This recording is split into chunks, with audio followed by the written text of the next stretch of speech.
오늘 이 시인이 고백하고 있듯이 하나님은 한 세대에 머물지 않으시고 다음 세대로 신앙을 전수하시는 분이십니다. 그러면 우리는 나이에 맞는 신앙생활을 어떻게 해야 될까요? 먼저 여러분 10대 시절이 있죠. 우리 손자들이, 손녀들이, 그러면 우리의 자녀들이 10대 시절 있죠. 이때는 정체성의 확립과 말씀의 기초를 다져야 될 시기입니다.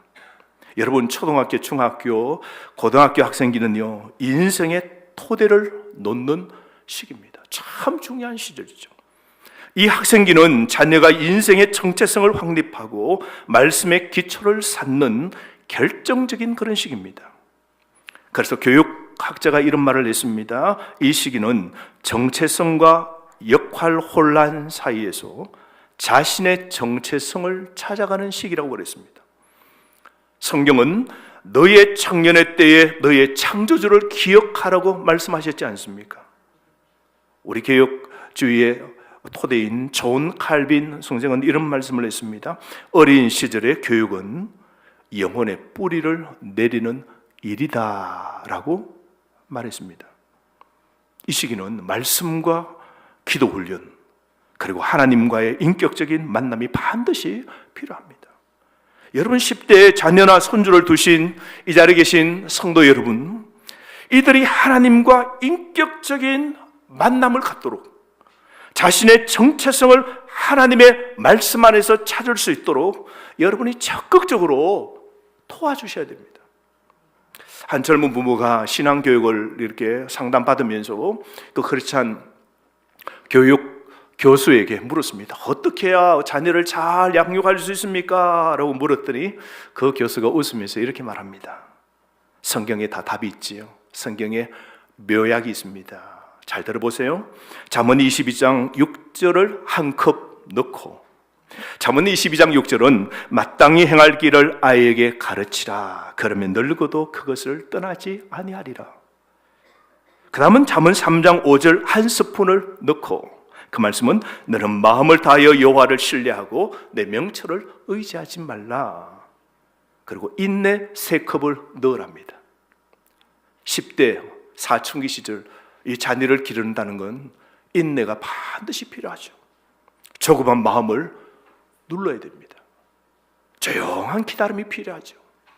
그래서 인내를 한 컵 넣고 2컵 넣고 3컵 넣어야 돼요. 아침에도 인내, 점심 때도 인내, 저녁 때도 인내 필요합니다.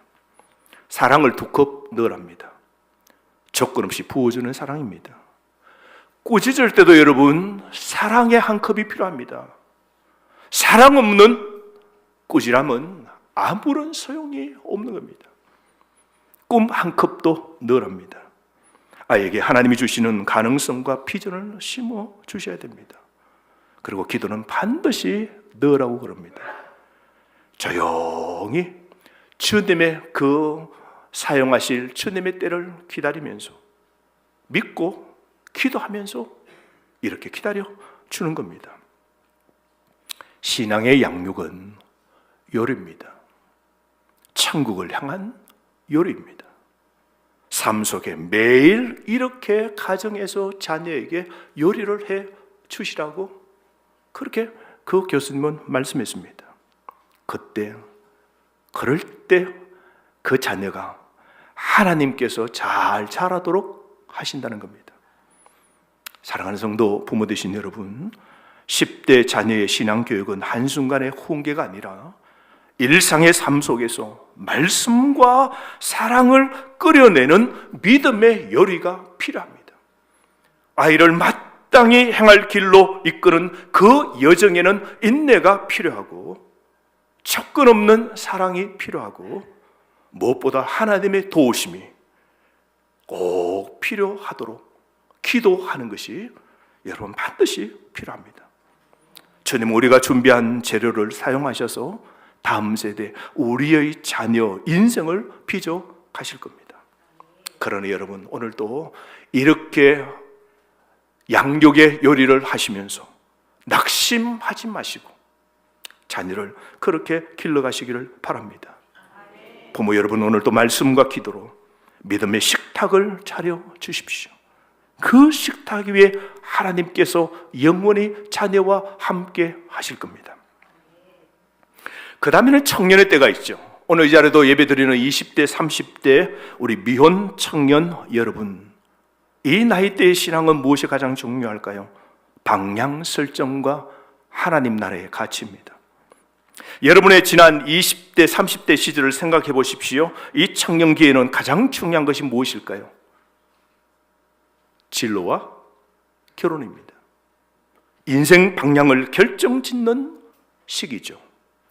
오늘 여기 이 30대 우리 청년 예배드리는 성도 여러분,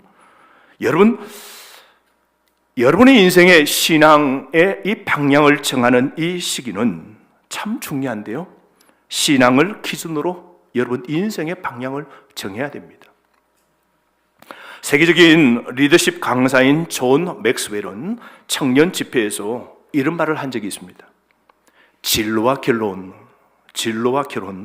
이 두 가지 선택은 당신의 인생 항로를 결정짓습니다. 그런데 나침반 없이 항해하는 배처럼 신앙 없는 선택은 결국 표류하게 됩니다 라고 말했습니다. 오늘 많은 청년 여러분들에게 묻습니다. 어떤 직업을 내가 가져야 됩니까? 목사님, 제가 어떤 사람하고 결혼해야 됩니까? 묻습니다. 이 질문은 단지 직업과 배우자를 고르는 문제가 아닙니다. 인생의 방향과 정체성을 결정하는 선택입니다. 그리고 그 결정의 기준은 단 하나, 신앙의 가치입니다. 자, 먼저 진로. 어떻게 잘 사느냐보다 왜 사느냐가 중요합니다. 그래서 한 청년들에게 진로란 돈 많이 벌 수 있는 일이 아니라 하나님께 영광 돌릴 수 있는 일이어야 하는 겁니다. 위대한 신학자 존 파이퍼는 이런 말을 했습니다. 당신이 아무리 성공해도, 당신이 세상에서 누가 보아도 성공할 만큼 아무리 세상에서 성공해도 하나님을 위하지 않는 성공은 결국 헛된 것이다. MIT 미국의 공가대학에서 유학 가서 공부를 열심히 하는 똑똑한 청년이 있었어요. 최고의 석학들과 더불어 공부를 하면서 드디어 그 인생의 길이 이제 확 편 겁니다. 최고의 공과대학에서 나오면 더욱이 여러분 대기업에서 부르죠. 이 청년 또 대기업에서 막 불러가려고 그래요. 미국이 아니 세계에서 알아주는 대기업에서 이 청년을 콜하는 겁니다. 그런데 그 청년은 이 진로 앞에서 기도를 합니다. 하나님, 제가 어떤 직장, 어떤 직업 제가 가져야 됩니까? 기도합니다. 그 기도 끝에 자신이 선교를 위해 자신이 배운 이 학문, 이 기술을 쓰기로 마음속에 하나님 응답을 받습니다. 그러나 중동 지역에 의료 선교의 의료 이 핵심적인 그 기계를 놓고 그리고 가르치고 판매하는 그 일들로, 그래서 중동의 의료 장비를 개발하는 NGO에 들어가게 됩니다. 그 청년은 이런 말을 했습니다. 주님, 제 전공은 핑계고요, 제 목적은 주님입니다. 참 멋있지 않습니까? 자기 인생의 목적이 성공과 돈이 아니라 제 목적은 주님입니다. 진로의 선택은 내가 뭘 잘하느냐가 아니라 하나님이 나를 어떻게 쓰시기를 원하시는가입니다. 청년 여러분, 직업을 고르실 때 먼저 하나님의 부르심을 묻고 여러분 기도하십시오. 부모 여러분도 그렇게 되도록 기도해 주시기를 바랍니다. 그리고 여러분, 결혼입니다. 어떤 결혼의 전문가인 유명한 목사님이 이렇게 말했습니다. 결혼은, 들어보세요, 결혼은 두 사람이 서로 마주 보며 사랑하는 것이 아니라 함께 하나님을 바라보며 나아가는 여정이다라고 그랬습니다. 다 콩깍지가 씌어야 결혼하는 겁니다, 여러분. 부모가 뜯어 말려도 둘이 확 사랑에 눈물면 못 말립니다. 그 사랑으로 결혼합니다. 둘만 마주보죠. 부모도 안 보이고 거기는 세상도 안 보이고 다른 사람도 안 보입니다. 당신은 존귀한 사람, 당신은 가장 아름다운 이 세상에 하나뿐인 당신입니다 라고 합니다. 그런데 서로를 계속 쳐다보면 그 사랑의 뜨거운 온도가 계속 유지가 되면 좋은데 아시잖아요. 살고 살면 사랑의 온도는 어때요? 식어졌어요? 식어집니다. 그런데 책임과 그 의무는 바뀌지 않습니다. 그래서 고난과 어려움이 와도 사랑은 식어져도 책임과 의무와 그리고 그 선서 앞에 그 믿음을 유지하는 거죠. 그 사랑을, 그 가정을 유지하는 겁니다. 그런데 서로만 바라보면 어떻게 해요? 결점과 단점과 실수가 계속 보입니다. 그러면 결국은 어떻게 해요? 깨어지고 그냥 힘들어지는 겁니다. 왼수가 그런 왼수가 없는 겁니다. 그런데 여러분, 결혼은 같은 방향, 어디입니까? 하나님을 바라보며 나아가는 여정이 결혼입니다. 여러분, 결혼의 진짜 행복은 같은 신앙의 길, 같은 비전을 바라보는 것에서 시작됩니다. 어떤 한 청년 자매가 외모도 너무 좋고 조건도 좋은 남자를 탁 만나게 됐어요. 너무 좋은 거예요. 외모가 너무 좋은 거예요. 집안도 너무 좋아요. 직장도 좋고. 딱 하나가 문제예요. 비신자입니다. 교회를 안 다녀요. 몇 달을 사귀면서 계속해서 그렇게 보내는데요, 마음속에 고민과 기도가 되는니다.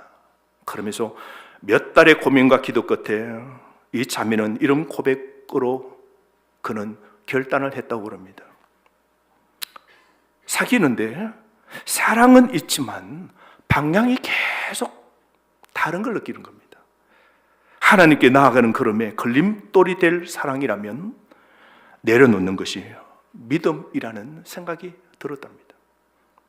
청년 여러분, 사랑보다 더 중요한 것은 같은 신앙의 기준입니다. 결혼은 연애의 끝이 아니라 믿음의 사명의 시작입니다. 그래서 잠언 3장 6절, 너는 범사에 하나님을 인정하라. 그리하면 너희의 길을 지도하시리라. 이것은 단지 기도 한 번만 하고 결정하라는 말이 아닙니다. 하나님을 내 삶의 주인으로 인정하라는 것이죠. 그 인정이 진로의 방향이 되고 그 인정이 배우자 선택의 기준이 되어야 되는 겁니다. 사랑하는 여기 20, 30대 우리 청년 여러분, 진로와 결혼, 이 두 가지 선택은 인생을 결정짓는 거대한 기둥입니다. 그러나 그 선택의 기준이 세상의 눈높이라면 결국 신앙을 잃게 됩니다. 신앙의 기준으로 여러분 삼으시기를 바랍니다. 하나님의 말씀을 나침반으로 삼고 기도를 지도처럼 펴고 주님의 음성으로 여러분 20대, 30대의 방향을 여러분 삼으시기를 주의 이름으로 축복합니다. 그러면요, 하나님께서 여러분의 인생을 책임지시고 가장 선한 길로 인도해 주실 겁니다. 그래서 진로는 주님의 부르심에 응답하는 것이고 결혼은 주님의 사명을 함께 이룰 동력자를 만나는 겁니다. 그 선택의 순간마다 신앙을 기준으로 삼으시기를 바랍니다. 그러면 여러분의 인생은 하나님의 이야기에 연결된 복된 인생의 여정이 될 것입니다. 그 다음 30, 40대입니다. 30, 40대에는 신앙의 삶 무엇을 중심으로 둬야 될까요? 이 나이에 대해서 가장 중요한 것이 무엇일까요? 오늘 여기에 30, 40대 우리 성도 여러분, 믿음으로 세우는 가정, 일터와 가정 사이에 있습니다. 그리고 신앙의 유산을 자녀에게 남기는 일이죠. 유명한 시간, 이 타임 매니저, 이 전문가인 사람이 강연을 하는데요, 그 강연을 들을 때 하나 이 인사이트를 얻게 되었어요. 이렇게 말해요. 우리는 성공이라는 이름으로 가족을 놓치고 일이라는 이름으로 아이의 눈빛을 외면하면 결국 가장 소중한 것을 잃는다라고 그랬습니다. 3, 40대에 세상의 바쁜 일, 직장에서 진급과 그 성취의 욕구에 너무 바쁘죠. 그래서 집에 있는 기다리고 있는 아내와 자녀들에게 아빠 시간 좀 내줘. 좀 시간 없어 바빠 일이 너무 힘들어. 그럽니다. 아내도 보채입니다. 아기만 보고 있으면 힘들잖아요. 같이 좀 해달라고. 그러다가 다툽니다. 그 문제 때문에 시간 안 내어주는 그 30, 40대 남편에게 바라는 그 아내와 다툼이 있죠. 그때 그 남편들이 하는 말이 뭡니까? 내가 누구 때문에 일하고 있어? 내가 가정 당신들 때문에 일하고 있다고. 지금 일을 해야 우리가 이 가정이 되는 거야 라고 그러죠. 30, 40대가 그만큼 가장 바쁩니다. 일도 중요하고 가정도 중요합니다. 그러나 가장 중요한 것을 자주 놓치곤 합니다. 그것은 바로 신앙의 유산을 다음 세대에 남기는 일입니다. 여러분 먼저 일터와 가정의 균형을 잡으시기를 바랍니다. 가정은 우리의 성품을 가장 정확하게 보여주는 장소이고, 일은 그 성품을 외부로 드러나는 통로가 되는 겁니다. 많은 부모들이 말합니다. 나는 가정을 위해서 일한다고. 하지만 시간이 지나면 일이 가정을 다 잠식합니다. 일 때문에 가정이 없습니다. 일 때문에 자녀와의 추억도 없습니다.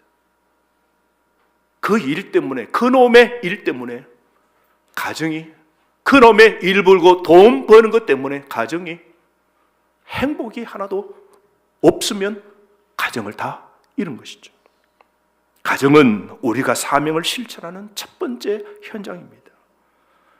일은 중요하지만 가정을 통해 하나님은 더 깊은 믿음의 영향력을 흘러보내기를 원하십니다. 그래서 오늘부터 좀 결심했으면 좋겠습니다. 하루에 여러분 10분이라도 자녀와 아내와 함께 말씀을 나누십시오. 퇴근 후엔 여러분 잠자기 전에 또 그 자는 우리 자녀들, 때로는 자기 전에 그 아이들에게 축복 기도하시는 부모가 되시기를 바랍니다. 주일에는 그 자녀를 챙기고 함께 이 교회에서, 때로 교회 학교에서 예배를 드리고 난 여기서 예배 드리면 점심을 함께 먹고 교회 뜰에서 커피도 마시고 산에서도 돌면서 함께 신앙의 추억을 함께 먹고 함께 자라야 됩니다. 이런 작은 실천이 신앙의 씨앗이 되어 자녀의 삶을 바꾸는 겁니다. 교육심리학자는 이런 말을 합니다. 자녀는 당신의 말을 따라하지 않고 당신의 삶을 따라합니다. 여러분, 부모는 말보다 삶으로 보여줘야 됩니다. 신명기 6장은 내 자녀에게 부지런히 가르치라 그랬습니다. 여기서 부지런히라는 이 히브리어 단어는 반복적으로, 습관적으로, 삶 속에서라는 뜻을 가집니다. 즉 자녀 교육은 교회에 맡기는 것이 아니라 부모의 삶 전체에서 드러나는 겁니다. 한 선교사의 딸이 어린 시절을 이렇게 회상합니다. 아빠는 엄마는 나에게 한 번도 신앙을 강요한 적이 없다고.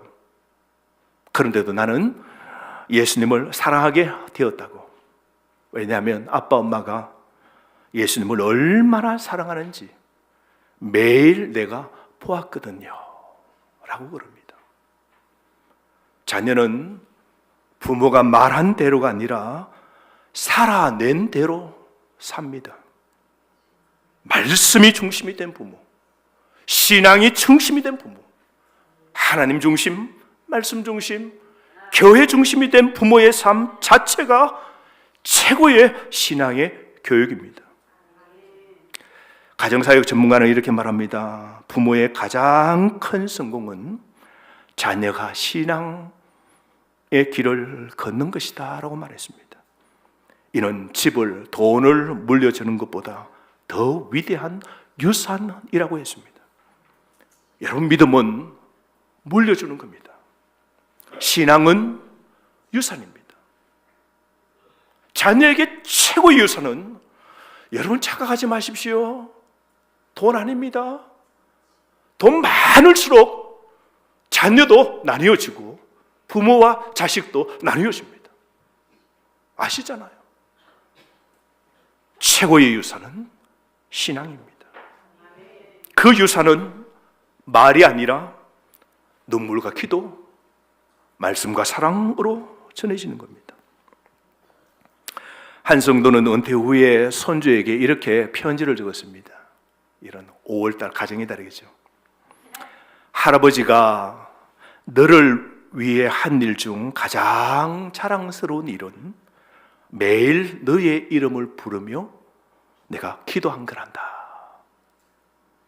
그 아이는 청년기를 지나 청년이 되었고 신앙의 길을 흔들림 없이 지금도 잘 걷고 있다고 합니다. 우리가 남길 가장 위대한 유산은 돈도 명예도 아닌 하나님을 경외하는 믿음입니다. 사랑하는 30대, 우리 40대 성도 여러분, 일과 가정 사이의 갈등 속에서 여러분이 방황하지 마시고 신앙이 중심이 되면 모든 것이 다 정렬됩니다. 여러분 신앙만 딱 지키면 하나님이 보호막이 되시고 방패가 되시고 산성이 되어주시는 겁니다. 이걸요 체험하셔야 돼요. 신앙은요 진짜 체험입니다. 신앙은 이성이 아닙니다. 신앙은요 가슴입니다. 기도도 누가 합니까? 기도했더니 하나님 응답이 있어요. 하나님 살아계심을 체험합니다. 그런 사람은 어려울 때 기도하는 겁니다.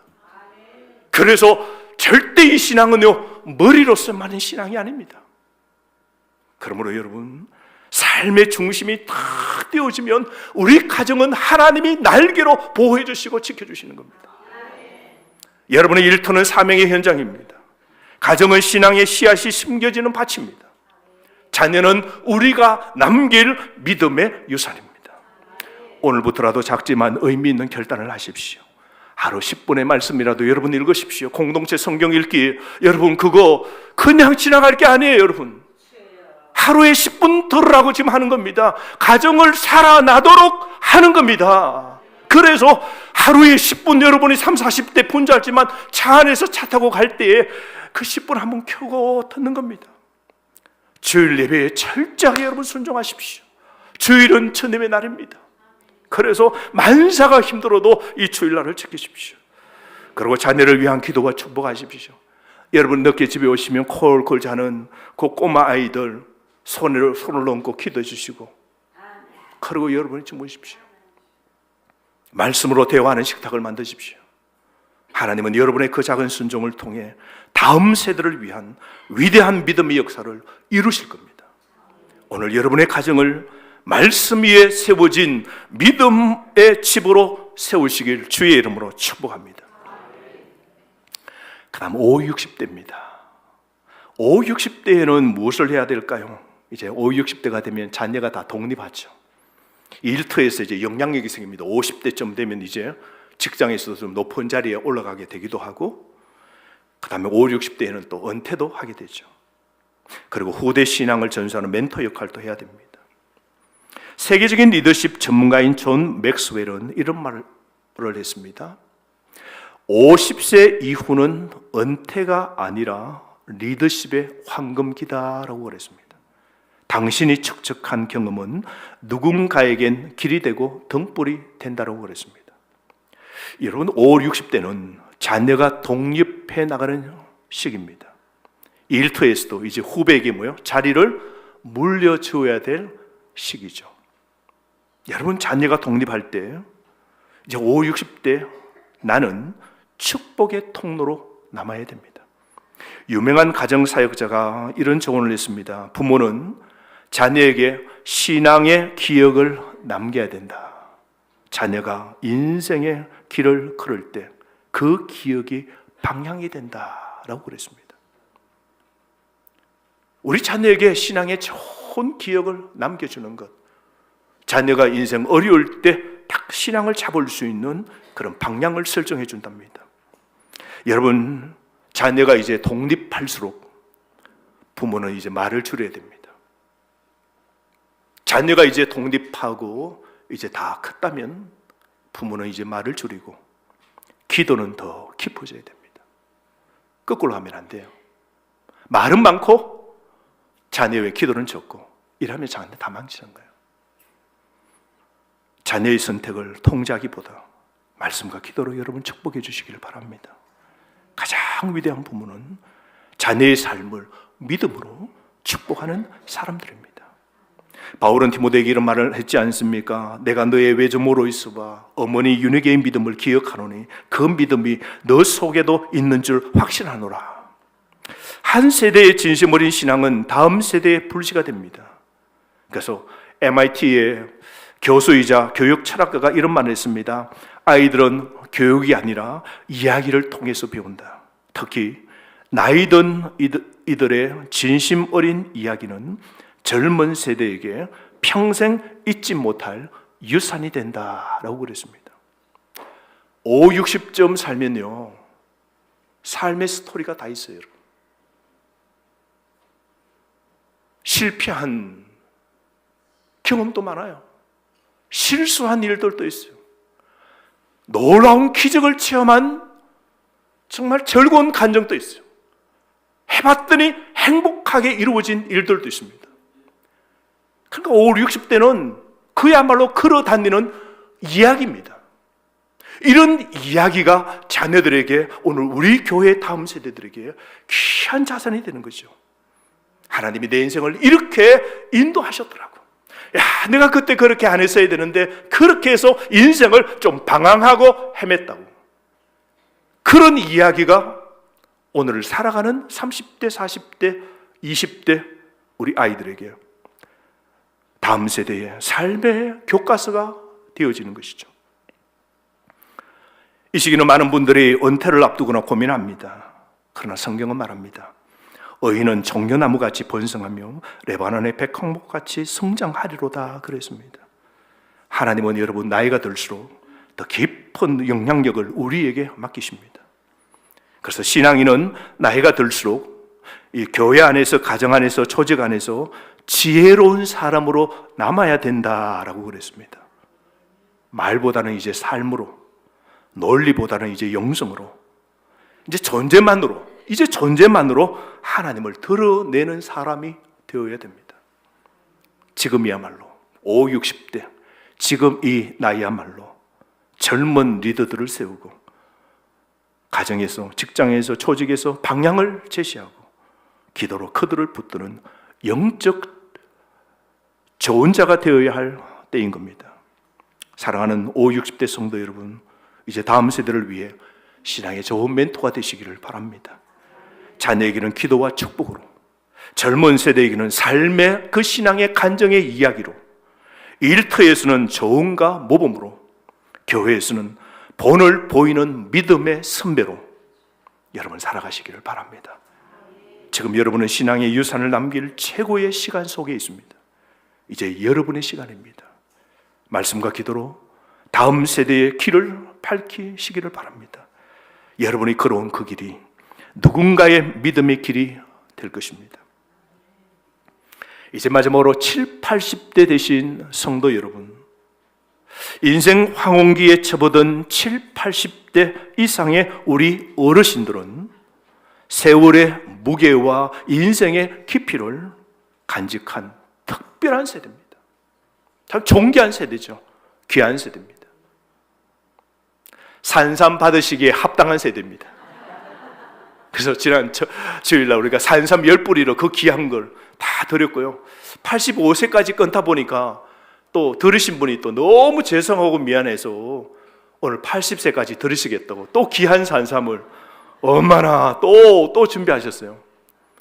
저는 마땅히 이 귀한 산삼을 우리 80대 우리 성도님들이 마땅히 드셔야 될 특별한 세대이십니다. 이 시기는 단순한 마무리가 아니라 하나님이 허락하신 마지막 사명을 감당하는 영광스러운 시간입니다. 또한 천국을 향한 마지막 걸음을 준비하실 때입니다. 이 시기는 하나님과의 깊은 교제, 감사의 삶, 그리고 후세대들을 위한 믿음의 본이 되는 삶을 살아가야 할 때입니다. 노년의 신앙은 이 땅의 것에 집착하지 않고 영원한 하나님 나라를 바라보는 소망입니다. 바울이 이런 고백을 합니다. 이제 후로는, 바울이 딱 죽을 때, 여러분 그 디모데후서 마지막 죽을 때 선편지 아닙니까? 그때 바울이 죽음을 앞두고 이런 고백을 합니다. 이제 내가 죽고 난 후로는 나를 위하여 천국에 의의 면류관이 예비되어 있다고. 오늘 7, 80 대신 세대에 사는 우리 성도 여러분, 천국은 우리의 영원한 집입니다. 이 땅의 삶이 끝나면 우리는 하나님과 영원히 함께하는 삶을 시작하게 됩니다. 이 소망이 우리에게 위로와 평안을 주는 겁니다. 그러므로 감사의 삶을 사십시오. 매일 감사로 채워가십시오. 사도 바울은 데살로니가전서 5장 18절에 범사에 감사하라, 이것이 그리스도 안에 너희를 향하신 하나님의 뜻이니라 그랬습니다. 감사는 우리의 마음을 밝히고 삶을 기쁘게 만듭니다. 매일 작은 일상 속에서도 하나님의 은혜를 발견하고 감사하십시오. 그래서 이제 7, 80이 되면 짜증 불평을 이제 다 접고요, 아침에 일어나면 그저 감사합니다 하나님, 좀 지팡이를 짚고 걸어도 감사합니다 하나님, 눈이 하나가 멀어도 하나님 하나 눈 떠서 감사합니다, 귀가 먹어도 하나님 그래도 좀 들을 수 있게 해주신 거 감사합니다, 하나님 지금 살아서 그래도 산삼 받으니 감사합니다. 참 그런 거죠. 그리고 여러분, 노년의 사명은 이제 단순히 인생을 마무리하는 것이 아니라 기도의 용사와 신앙의 증인으로 살아가는 것입니다. 개혁 주석가인 매튜 헨리는 이런 말을 했습니다. 노년의 신자는 기도의 용사다. 믿음의 증인으로서 교회에 없어서는 안 될 존재라고 말합니다. 노년 때의 가장 중요한 것은 기도로 하나님께 귀 기울이는 시간이어야 됩니다. 성경에 나오는 시몬과 안나 보십시오. 그 80이 넘어서 누굴 기다려요? 구약에 나오는 그 메시아 한번 봤으면 좋겠다, 메시아가 온다 그랬는데 그 메시아 한번 봤으면 좋겠다고 지팡이 짚고 날마다 성전에 가서 그 메시아 예수님 태어나기를 기다렸다가 그 아기 예수를 안고 오는 마리아를 보고 너무 기뻐하면서 뭐라 그럽니까? 이제 죽어도 이한이 없다 그러잖아요. 매일매일 기도하면서 살았다고요. 여러분은 이제 기도의 용사로 수많은 이들을 위해 충부 기도해 주셔야 됩니다. 우리 교회가 잘 되도록 기도해 주셔야 됩니다. 여러분들의 기도는 수많은 사람들에게 위로와 소망이 됩니다. 기도하는 부모, 조부모의 영향력은 세대를 넘어갑니다. 여러분의 기도와 신앙의 삶이 자녀와 손주들에게 믿음의 유산이 되어지길 주의 이름으로 축복합니다. 그러므로 여러분, 하나님은 세대마다 다른 사명을 우리에게 주시지만 그 중심에는 늘 가정이 있습니다. 학생 때는 말씀으로 정체성을 세우고, 청년 때에는 하나님 나라로 꿈 가지고 직장과 결혼을 준비하고, 3, 40대에는 가정과 일터에서 신앙을 실천하고, 5, 60대에는 신앙의 유산을 후대에게 전하는 멘토로 살게 되고, 7, 80 이후는 천국을 소망하면서 믿음의 정인으로 하나님이 남게 하십니다. 그러므로 이 모든 사명은 가정에서 시작되고 교회를 통해 열매 맺고 하나님 나라를 위해 사용되는 겁니다. 그러므로 우리는 오늘 말씀과 기도로 가정을 하나님께 맡기고 자녀에게 축복을 선포하고 세대를 이어가는 믿음의 가문으로 우뚝 서는 여러분의 가정 되기를 주의 이름으로 축복합니다. 주신 말씀 가지고 한번 기도하실까요? 오늘 여러분은 어떤 세대에 살고 있습니까? 내 나이에 걸맞는 하나님 주신 그 직임과 사명을 감당할 수 있도록 하나님 도와주옵소서. 나에게 힘 주시고 믿음으로 인생의 방향을 설정하고 복 있는 사람으로 살아갈 수 있도록 하나님 나를 세워주시고 우리 가정을 축복하시고 우리 교회 위에 은혜 위에 은혜를 부어주옵소서.